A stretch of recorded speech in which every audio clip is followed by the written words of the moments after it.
망원경조 기말 발표를 맡은 김원직입니다. 발표는 연구 배경, 망원경의 배경 이론, 망원경의 과학계, 관측 대상, 고안점 순으로 진행하겠습니다. 다음의 그림은 망원경이 어떻게 발전되어 왔는지 보여주는 그림입니다. 망원경의 역사는 400년 전 한스 리펠세이가 굴절 망원경을 제작하면서 시작되었으며, 이를 갈릴레이가 발전시켜 갈릴레이식 굴절 망원경을 제작하였습니다. 이에 후대의 과학자들이 보완하여 망원경을 우주를 들여다보기 위한 도구로 사용해 왔습니다. 즉, 망원경의 발달이 우주 천문 분야의 과학에 큰 발전을 가지고 왔다고 할 수 있는데요. 우리는 현대 과학자들이 망원경의 단점을 어떻게 줄일 수 있었는지 알아보기 위해서 망원경 과학계의 이론적인 부분을 연구하고, 나아가 망원경을 직접 제작하면서 이들의 노력을 간접적으로 체험해보는 것이 이번 창의적 물리 연구 종합 설계의 목적입니다. 네, 배경 이론입니다. 다음 그림은 갈릴레이가 만든 굴절 망원경입니다. 굴절 망원경의 원리는 빛이 대물 렌즈를 통과하여 모이게 되고, 저반 렌즈를 통과하며 다시 평행한 빛이 되어 이것을 우리가 눈으로 볼 수 있는 것인데요. 굴절 망원경의 렌즈에 빛이 통과하면서 굴절될 때에는 다음의 분산 관계식을 따르게 됩니다. 이에 따라 빛이 렌즈를 통과할 때 파장에 따라 겪는 굴절률이 다르게 되면서 나뉘어 보이게 되는 색수차라는 현상이 발생합니다. 다음의 사진이 색수차 현상이 보이는 사진인데요. 사진을 보시는 것처럼 상대적으로 파장이 긴 빨간색과 비교적 파장이 짧은 파란색 빛이 나뉘어서 보이는 것을 확인하실 수 있습니다. 이렇게 렌즈를 이용한 굴절 망원경을 쓸 때에는 이러한 색수차 현상이 발생할 수 있습니다. 이런 현상을 보완한 것이 다음에 보실 반사 망원경입니다. 뉴턴은 색수차 현상을 보완하고자 반사 망원경을 고안했습니다. 뉴턴식 반사 망원경은 경통 내부로 평행광이 들어왔을 때 오목 거울을 이용하여 이를 모아주고, 사경을 이용하여 90도 꺾어서 경통 외부로 빛을 반사하고 이를 우리가 보는 방식입니다. 그런데 이때 오목 거울을 사용할 때 우리가 취할 수 있는 거울은 두 가지가 있는데요. 그중 하나는 구면 거울이고 다른 하나는 포물면 거울입니다. 구면 거울의 경우 광축으로부터 가까운 곳에 빛이 입사하면 이것은 거울의 초점에 상을 만들게 됩니다.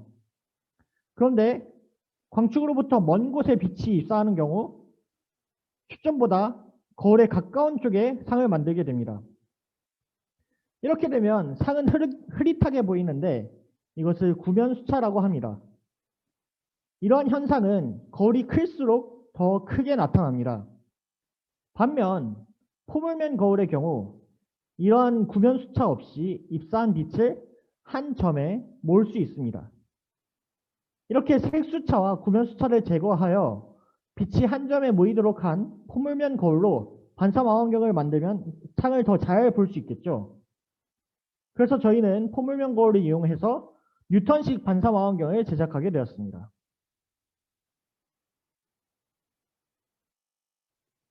그러면 망원경의 배율에 대해 알아보겠습니다. 망원경의 배율은 주경의 추정거리를 저반 렌즈의 추정거리로 나눈 값입니다. 망원경의 규격이 정해져 있기 때문에 이에 따라 주경의 추정거리는 보통 정해져 있습니다. 때문에 저반 렌즈의 추정거리를 조절하면서 배율을 조절하곤 하는데요. 그럼 여기에서 배율이 높으면 상을 더 많이 확대해서 볼 수 있으니까 무조건 배율이 높은 것으로 보면 더 좋은 것 아니냐는 질문이 있을 수 있습니다만 또 그렇지 않습니다. 이를 밤하늘의 별을 망원경으로 보면서 확인해 보도록 하겠습니다. 먼저 이렇게 천체가 있고요. 우리가 망원경으로 밤하늘을 볼 때에는 하늘의 일부분만을 볼 수 있습니다. 이를 망원경의 시야각이라고 하는데요. 네, 여기에서 배율을 높이면 높일수록 천체는 더 크게 보이지만 저반 렌즈로 보이는 빛이 더 줄어들게 되어 상은 점점 어두워집니다. 우리가 실제로 볼 수 있는 시야각도 줄어드는 현상을 볼 수 있습니다. 이는 우리가 중학교에서 배운 현미경의 원리와 같은 원리라고 볼 수 있습니다. 이렇듯 배율이 마냥 높은 것만이 좋은 것은 아니라는 것을 알 수 있습니다. 그러면 빛의 밝기를 밝게 볼 수 있는 방법은 뭐가 있을까요? 그건 망원경의 직경, 즉 오목거울 혹은 대물렌즈의 직경을 크게 하면 되는데요. 그림으로 설명드리겠습니다. 직경 D의 망원경에 100의 빛이 입사한다고 하면 우리는 접안 렌즈로 이를 보기에 일부의 빛만을 볼 수 있습니다. 반면에 망원경의 직경을 크게 하면 망원경에 입사하는 빛의 양은 더 많아집니다. 그러면 우리가 접안 렌즈를 이용하여 상을 관측하더라도 기존보다 더 많은 양의 빛을 볼 수 있기 때문에 상을 더 밝게 관측할 수 있습니다. 자, 그러면 망원경의 직경이 늘어나면 좋은 점이 이뿐만일까요? 아닙니다. 분해능이 좋아집니다. 분해능이란 한자 그대로 물체를 분해하여 볼 수 있는 능력을 말하는데요. 분해능에 대한 식은 다음과 같습니다. 이처럼 분해능은 라지 D, 망원경의 직경에 반비례하는 것을 볼 수 있는데요. 여기에서 스몰 d는 보이는 상의 직경을 말합니다. 첫 번째 사진을 보시면 상의 직경이 너무 커서 두 천체가 거의 하나로 보이는 것을 확인할 수 있습니다. 반면 망원경의 직경이 점점 커지면 상의 직경이 점점 작아져서 두 천체가 이렇게 분간되어 보이는 것을 확인하실 수 있습니다. 이렇듯 망원경의 직경이 커지면 분해능 또한 좋아집니다. 다음은 가대에 대해 설명해 드리겠습니다. 가대는 천정을 중심으로 지평좌표기를 따라 움직이는 경희대식 가대, 천구의 북극을 중심으로 적도좌표기를 따라 움직이는 적도의식 가대로 분류됩니다. 적도의식 가대는 천구의 북극을 중심으로 하기 때문에 지구의 자전에 의해 별이 이동하는 일주운동을 따라서 관측을 하기 용이한 반면에 관측자를 중심으로 하지 않고 천구상의 좌표, 즉 적위와 적경에 따라 움직이기 때문에 관측자가 직관적으로 대상을 관측하기 어려운 단점이 있습니다. 이 망원경 사진은 경희대식 가대의 한 종류인 dobsonian식 가대의 사진입니다. 경희대식 가대는 관측자를 중심으로 가로선, 즉 방위각과 세로선, 즉 고도를 따라 움직이기 때문에 관측 대상에 따라 굉장히 직관적으로 경통을 움직일 수 있다는 장점이 있습니다. 별의 일주운동을 따라 빛에 장시간 노출시키는 촬영 기법을 팔로우샷이라고 하는데요. 이는 적도의식 가대가 유리하겠죠. 저희는 장노출을 하는 팔로우샷으로 관측 대상을 촬영할 것이 아니기 때문에 경희대식 가대를 채택하여 만들기로 했습니다. 보이는 그림은 저희가 처음에 고안한 경희대식 가대와 경통의 모습입니다. 이 설계 또한 보시는 것처럼 방위각과 고도, 즉 지평좌표기를 따라 움직이도록 설계된 것을 확인하실 수 있습니다. 방위각과 고도를 조절하면 천구 반구상의 천체를 모두 관측할 수 있기 때문에 저희는 dobsonian식 가대를 제작하게 되었습니다. 다음 영상은 저희가 만든 망원경입니다. 실제로 만든 모델 또한 보시는 것처럼 고도와 방위각을 따라서 움직이는 것을 확인하실 수 있습니다. 다음은 직접 제작한 망원경의 광학기에 대해 설명해 드리겠습니다. 위에 보이는 사진은 저희 망원경의 한쪽 옆면을 뜯어낸 모습입니다. 오른쪽에 오목거울인 주경이 있고 왼쪽에 사경이 있는 모습을 확인하실 수 있습니다. 우리는 이와 같이 설계한 광학계가 제대로 작동하는지 확인하기 위해 하단 사진으로 보이는 바와 같이 광경로 실험을 망원경 제작에 앞서 먼저 진행했습니다.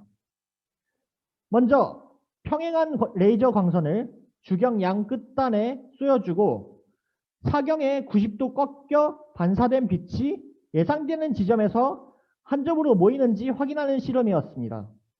실험 결과 예상한 거리에서 한 점에 정확히 모이는 것을 확인할 수 있었습니다.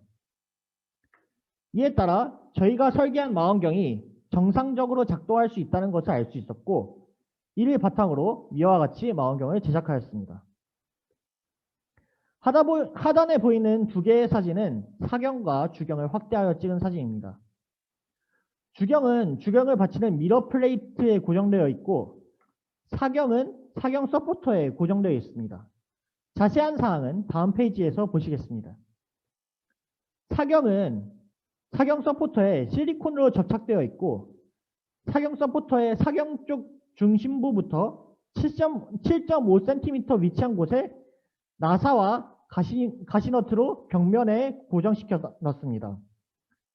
7.5cm로 맞춘 이유는 광학계상 주경과 사경 사이의 거리, 초점과 사경 사이의 거리를 계산하여 나온 수치입니다. 오른쪽 하단에 보시는 것처럼 중심부 나사를 조절하여 사경의 위치를 위아래로 조절할 수 있고, 중심부 나사의 주변에 있는 3개의 나사를 조절하여 사경의 기울기를 조절할 수 있습니다. 다음은 주경 서포터입니다. 주경 서포터는 주경이 상하지 않게 하기 위해 주경과 미러 플레이트 사이에 고무 패드를 두어 실리콘으로 접착시켰습니다.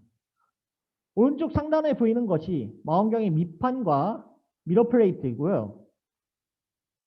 왼쪽 상단과 하단에 보이는 사진은 미러 플레이트와 주경 사이에 고무 패드를 두어 그 틈을 일정 정도 거리를 두어 실리콘으로 접착하는 모습을 보여주고 있습니다.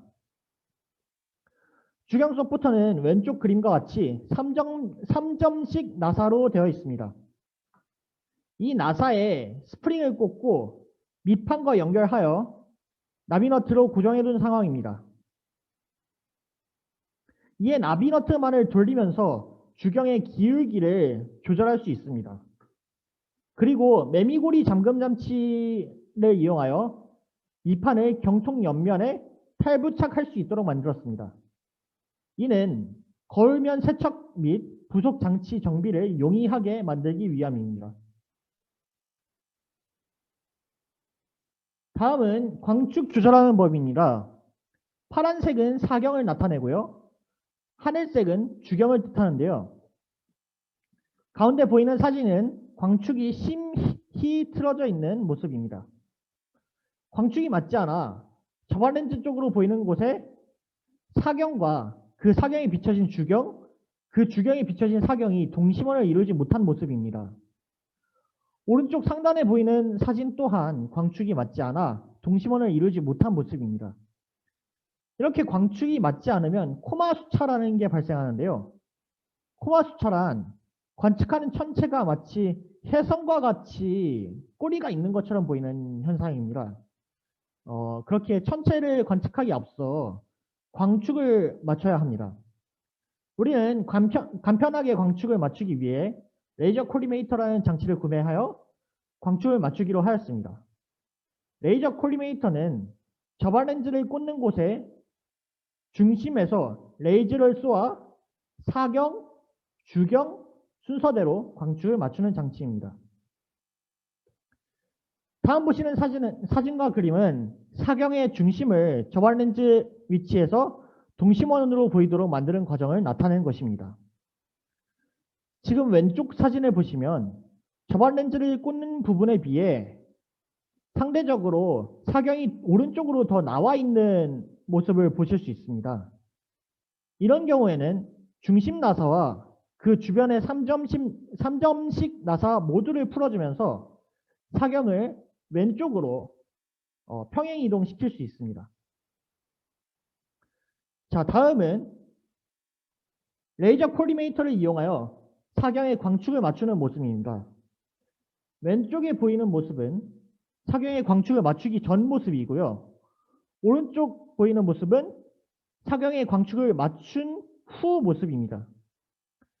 사경의 광축을 맞추면 저반 렌즈 쪽에서 레이저 콜리메이터로 쏜 빛이 사경에 반사되어 주경에 들어오게 됩니다. 마치 이처럼요. 그럼 사경을 맞췄으니 주경의 광축을 맞추는 법을 설명하도록 하겠습니다.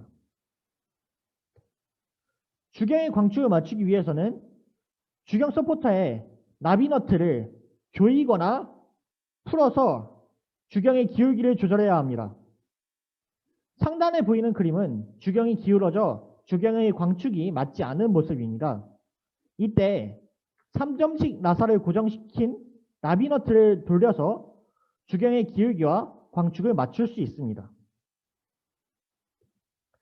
왼쪽 상단의 모습은 레이저 콜리메이터에서 쏜 빛이 사경, 주경, 사경 순으로 반사되어 다시 레이저 콜리메이터에 맺힌 모습입니다.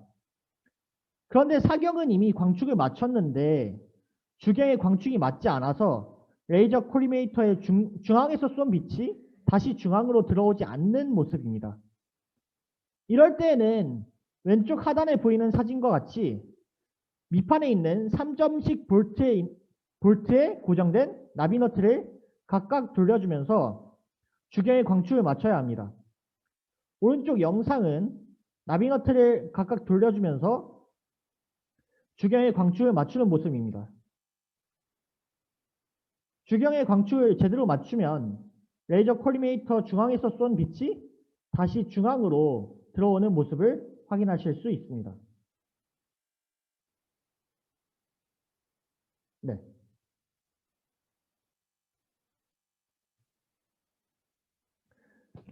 이렇게 사경과 주경의 광축을 맞추면 중앙의 사진처럼 각 거울이 모두 동심원을 이루는 모습을 확인할 수 있습니다.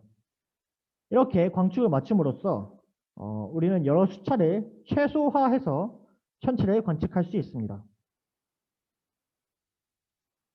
자, 다음은 관측 대상입니다. 관측한 대상에는 달, 태양, 목성, 토성, 미자르와 알코르가 있습니다. 이 사진은 5월 22일 월요일 오후 7시 44분에 달을 찍은 사진입니다. 하현달로 보이지만 실제로 이때 달은 상현달이고요. 저희가 관측을 하면 도립상으로 보이기 때문에 이렇게 보인 것입니다. 왼쪽에 보이는 사진은 26mm 초점거리를 가진 저반렌즈에 달 관측 시 달의 밝기를 줄여주는 문필터라는 것을 끼워서 찍은 사진입니다. 참고로 망원경 주경의 초점거리가 900mm이기 때문에 대략 35배율 정도 됩니다. 오른쪽 사진은 15mm 저반렌즈로 찍은 사진입니다. 그런데 이때 문필터를 사용하지 않아서 중앙 부분이 하얗게 떴습니다.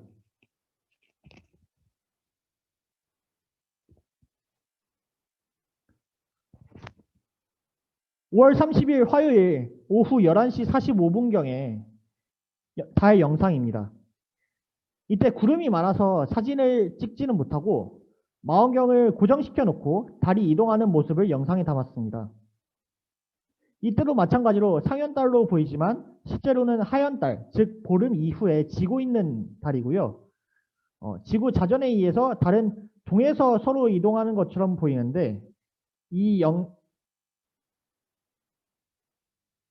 영상은 도립이기 때문에 달이 서에서 동으로 이동하는 것처럼 보입니다.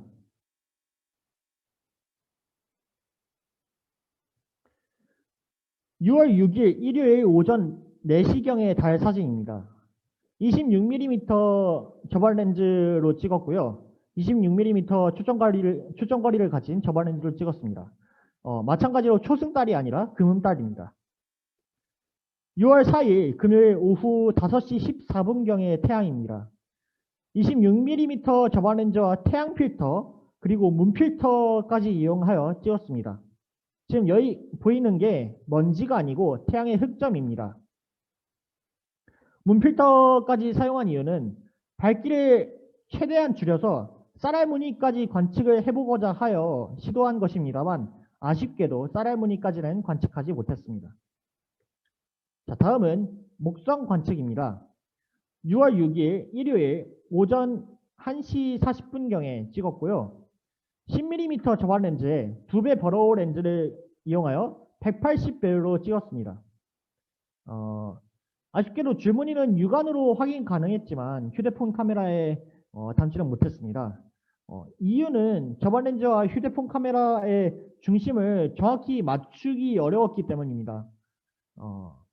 오른쪽은 10mm 저반 렌즈로 90배율로 찍은 사진입니다.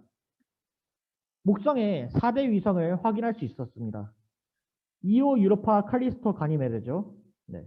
이 사진의 위성에 마치 꼬리가 조금씩 있는 것처럼 보이는데요. 이 역시 휴대폰 카메라와 저반 렌즈의 광축이 맞지 않아서 발생한 현상입니다. 자, 다음은 토성 관측입니다. 6월 6일 일요일 오전 2시 10분경에 찍었습니다. 10mm 렌즈에 2배 버로우 렌즈를 사용하여 180배율로 촬영했습니다. 이 오른쪽 사진은 이 사진을 단순히 잘라서 확대한 사진이고요. 토성띠의 존재를 확인할 수 있었습니다. 말씀드렸다시피 오른쪽 사진은 휴대폰으로 찍은 사진을 단순히 디지털 줌으로 확대해서 흐리게 보이는 것으로 생각됩니다. 만약 저희가 DSLR을 이용해서 광학 줌을 한다면 이보다 훨씬 좋은 사진을 찍을 수 있을 것 같습니다. 자, 다음은 미자르와 알코르입니다. 미자르와 알코르는 북두칠성 손잡이 부근에 있는 손잡이 두 번째에 있는 별들로 광학적 이중성입니다. 여기서 광학적 이중성이란 실제로는 굉장히 멀리 떨어져 있지만 우리의 시야각상으로 두 별이 굉장히 가까이 보이는 것을 말합니다. 실제로 눈이 좋은 사람은 이 두 별을 분간해서 볼 수 있다 하여 고대 서양에서는 이 별들로 시력 검사를 했다고도 합니다. 중앙에 있는 사진은 북두칠성과 미자르 알코르를 확대한 사진이고요. 이것을 저희 망원경으로 촬영한 것이 오른쪽 사진입니다. 미자르는 그 자체로 실제로 서로 가까이 있는 쌍성이라서요. 찍으면 이렇게 미자르 두 개가 뭉쳐 있고 알코르는 저 멀리 떨어져 보이는 것을 확인할 수 있었습니다. 다음은 보완점입니다. 저희가 만든 망원경은 폐쇄형 반사 망원경으로 빛이 입사하는 부분만 뚫려 있는 통 모양입니다. 이런 폐쇄형 반사 망원경을 실내에서 온도차가 있는 밤에 바깥으로 가져가면 상대적으로 빛이 입사하는 부분이 반대편에 비해 온도 변화가 커서 대류 현상이 일어날 수 있습니다. 이에 따라 오른쪽 사진과 같이 상의 테두리의 부분이 일렁이게 보일 수 있습니다. 이에 경통을 개방형으로 만든다면 이런 대류 현상을 줄일 수 있을 것 같습니다. 자, 두 번째는 사경의 크기입니다. 저희는 사경의 크기가 다소 큰 편입니다. 때문에 오른쪽 하단의 그림과 같이 빛을 가리는 부분의 크기가 큰 편입니다. 이때 사경의 크기를 줄이면 사경과 주경 사이의 거리가 좀 더 멀어져야 하는데 저희 망원경은 그 사이 간격을 늘릴 여유가 이쪽에 충분하기 때문에 좀 더 작은 사경을 쓰면 좋을 것 같습니다. 세 번째는 광학 줌 사용입니다. 저희가 찍은 망원경을 이용하여 찍은 목성과 토성 사진은 매우 작습니다. 이를 크게 보기 위해서 단순히 디지털 줌으로 확대한 결과 이처럼 흐린 사진이 나왔습니다. 만약에 우리가 광학 줌을 이용하여 상을 확대된 상태로 촬영할 수 있다면 더 선명한 사진을 얻을 수 있을 것 같습니다. 자, 다음 사진은 확대 촬영 어댑터와 T-링의 사진입니다. 이 확대 촬영 어댑터는 T-링을 이용하여 DSLR과 결합할 수 있습니다. 또한 어댑터 내부에 저반 렌즈를 넣을 수 있기 때문에 광학줌을 이용할 수 있습니다. 이러한 단점들을 보완해서 우리는 방학 중에도 계속해서 천체를 관측할 것입니다. 네, 만약 천체 관측에 관심이 있고 관측을 하고 싶다면 다음에 연락처로 연락 주시기 바랍니다. 감사합니다.